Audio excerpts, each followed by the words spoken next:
9-year-old comes into the room and exclaims, "Crap, I just got a freaking 89 on my darn math test." Most parents would sternly reprimand their child for using such strong language. But why? If substitute swear words are a viable replacement, why not allow your children to use them? This question poses an interesting problem. Most Christians condemn the use of quote-unquote real swear words like the F word, yet we use substitutes. Heck, crud, frick, idiot, and dang, for example, without hesitation. Can we justify it? We're about to find out. To outsiders, this may appear to be an absurd topic to discuss. Why is it wrong to use substitute swear words? Is Christianity so sheltered that the mere word darn can send you to hell? If you're a Christian, perhaps you feel the same. It's already hard enough to avoid swearing, you say. Is this 17-year-old really going to tell me that I can't even say a substitute? Because I've grown up in a conservative Christian home, it's probably easier for me to control my words, even including substitutes. Perhaps, on the other hand, you grew up in a family where profanities were prevalent. I can't pretend I know where you're coming from, of course. But if I were to guess, it's probably easier for me to refrain from using these words than for some of you. But my reason for refraining from using not just expletives but their replacements is not ease. It's never easy to clean up one's language. It's not even because the Bible explicitly bans the use of swear words like the S word or crap. Instead, I believe we should limit our use of all foul words based on 3 factors. First, we should limit our use of foul words to avoid exacerbating the anger epidemic that is an increasingly large problem. Second, we need to teach both ourselves and those around us, including our children, how to express ourselves in a more respectful and pleasant way. Finally, we have a duty as Christians to represent Jesus well by being different from the culture. When discussing expletives, most Christians have a mindset of what exclamatory words are okay to use. Instead, we need to flip the question. We should really be asking ourselves, how many of these words can I avoid? One of the main disadvantages of using these words is that it makes it easier for us to display an anger. Let's say I'm really upset at my sister and I yell at her, "I swear, you're such a freaking annoying little jerk." If I take out the mild profanities, the anger will automatically be lessened, even if I use the exact same tone. Instead, it would become, "You're such an annoying sister." Starting a habit of controlling our language is a relatively easy way to indirectly help us solve anger problems. There's no specific Bible verse that bans profanities. The closest one would be Ephesians 4:29, which exhorts us to let no corrupting talk come out of your mouths, but only such as is good for building up as fits the occasion, that it may give grace to those who hear. The reason Christians don't condone swearing is because habitually swearing can make it easier for us to utter one when displaying anger.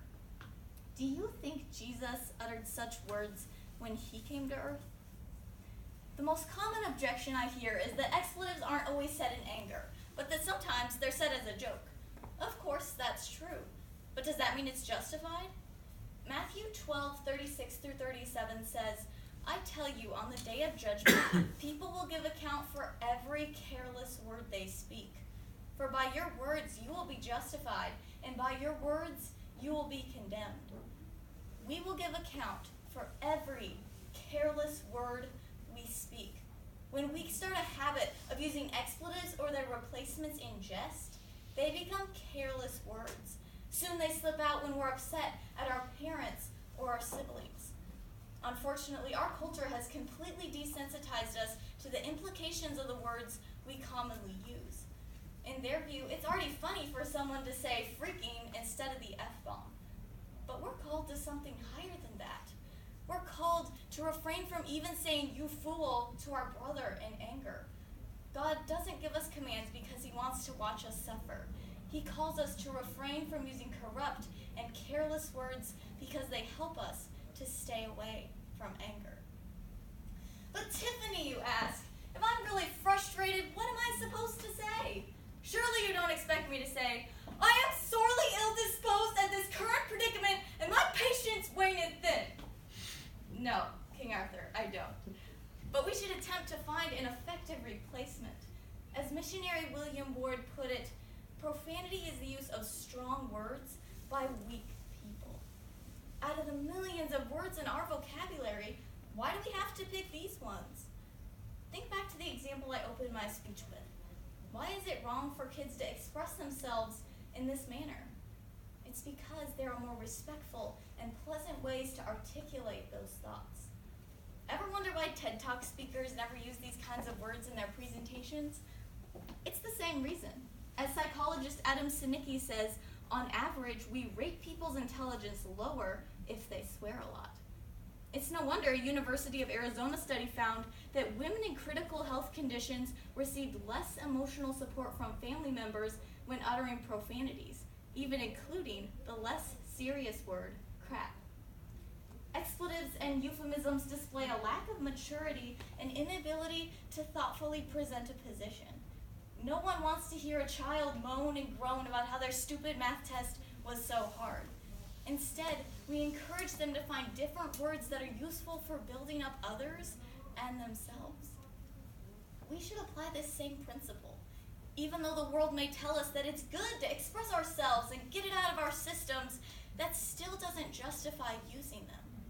By having self-control, we can have a more Christ-like reaction to the difficult situations we encounter in life. So we've seen how using mild oaths are unbiblical because it's a breeding grounds for anger. We've seen that people are more willing to listen to a non-expletive assertion. But the final reason to control our tongues is because we are called to set an example for others. Our coworkers, friends, kids, and extended family all look to us to model a representation of Christ. How can we do that if we use the same sort of expressions they do, just with different words? The line of profanities versus non-profanities has become increasingly blurred, and the more and more mild profanities that enter our vocabulary means the variance of acceptability has changed. Even to some non-Christians, saying the word screw could appear to be a moral hypocrisy. Others don't allow the word suck, or the stronger version of ticked. Some may be okay with it, yes, but when we draw an arbitrary line in just avoiding the PG-13 words, we risk being a stumbling block. Paul articulates the stumbling block principle in 1 Corinthians 8:9. Be careful, however, that an exercise of your rights does not become a stumbling block to the weak. Perhaps saying non-expletives is a right, but that still doesn't justify using them. Because if our use of words cause another to stumble, whether it's you to your kid or me to my sister, then we should no longer exercise that right. Even if you don't believe it's at all wrong to use euphemisms, you should still avoid them, simply based off the stumbling block principle. Because if our vocabulary cause another to stumble, then we should avoid it. These three justifications, lessening anger, gaining credibility, and setting an example, are just a lot of theory. I know that I personally have struggled with saying several words habitually that really aren't the best to use. So I absolutely understand that it's extremely difficult to cut these sort of words out of your everyday vocabulary. Everyone slips up now and then. But isn't it better to slip up and say the occasional crud than to slip up and say a profanity? I discussed this one day with my grandpa. I asked him what he says when he gets upset or hurt. He told me that he tries to not really say anything. It's more of a noise, such as a grunt or a groan. This may seem extreme to you, but if cleaning our language helps us to avoid anger, speak respectfully and credibly, and be a good representation, then we are almost obligated to do something about it. I can't give action steps for everyone. After all, we're all at different stages, but I do urge you to do something. Think about the words you currently use and the way in which you use them. Think about the stumbling block principle. Ask yourself if you'd be okay with everyone using these words. Then consider this. When Judgment Day rolls around, will you be proud of the words that were spoken? Thank you so much for your time today.